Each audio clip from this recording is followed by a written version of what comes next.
षष्ठोऽध्यायः। ध्यानम्। ॐ नागाधीश्वरविष्टराम् फणिफणोत्तंसोरुरत्नावली भास्वद्देहलताम् दिवाकरनिभाम् नेत्रत्रयोद्भासिताम् मालाकुम्भकपालनीरजकराम् चन्द्रार्धचूडाम् पराम् सर्वज्ञेश्वरभैरवाङ्कनिलयाम् पद्मावतीम् चिन्तये। ॐ ऋषिरुवाच इत्याकर्ण्यवचो देव्याः सदूतोमर्षपूरितः समाचष्टसमागम्य दैत्यराजाय विस्तरात्। तस्य दूतस्य तद्वाक्यमाकर्ण्यासुरराट्ततः सक्रोधः प्राह दैत्यानामधिपम् धूम्रलोचनम्।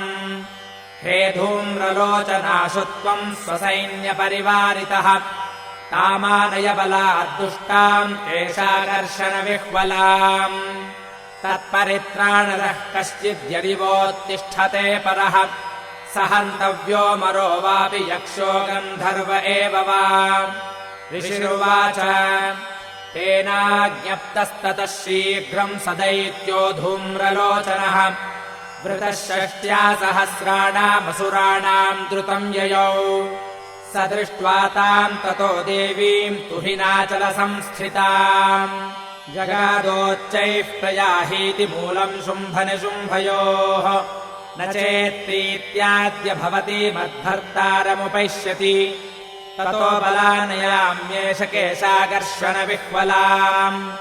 देव्युवाच दैत्येश्वरेण प्रहितो बलवान् बलसंवृतः बलान्नयसि मामेव ततः किम् ते करोम्यहम्। ऋषिरुवाच इत्युक्तः सोऽभ्यधावत्तामसुरो धूम्रलोचनः हुङ्कारेणैव तम् भस्मसाचकाराम्बिका ततः अथ क्रुद्धम् महासैन्यमसुराणाम् तथाम्बिका ववर्षसायकैस्तीक्ष्णैस्तथा शक्तिपरश्वधैः ततोऽधुतसतः कोपात् कृत्वा नादम् सुभैरवम् पपातासुरसेनायाम् सिंहो देव्या स्ववाहनः कांश्चित्करप्रहारेण दैत्यानास्येन चापरान् आक्रम्य चाधरेणान्यान् स जगान महासुरान् केषाञ्चित्पाटयामास नखैः कोष्ठानि केसरी तथा तलप्रहारेण शिरांसि कृतवान् पृथक् विच्छिन्नबाहुशिरसः कृतास्तेन तथा परे पपौ च रुधिरम् कोष्ठादन्येषाम् धुतकेसरः